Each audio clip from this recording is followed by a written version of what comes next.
যে কালকে দমন করে সেই কাল বিজয়িনী, আর কাল হল বিশ্বব্রহ্মাণ্ড, সময়, যা এত বিশাল যে এর মধ্যেই পাপ পুণ্য, ভালো মন্দ, জন্ম মৃত্যু সব রয়েছে। এই কালকেই সংহার করেন যে দেবী, সেই কালী।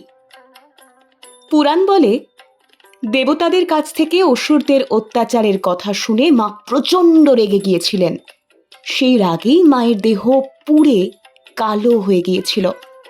আর আধুনিক বিজ্ঞান বলছে, যেখানে সমস্ত আলোর রশ্মিকে শুষে নেওয়া হচ্ছে, সেটাকেই আমরা কালো দেখি।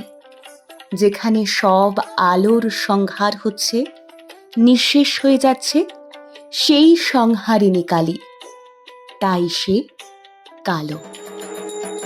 শক্তির আরাধনায় প্রাণের সকল দুর্বলতা দূর হোক। আমরা সকলেই যেন হয়ে উঠি আলোর পথযাত্রী। জয় মা।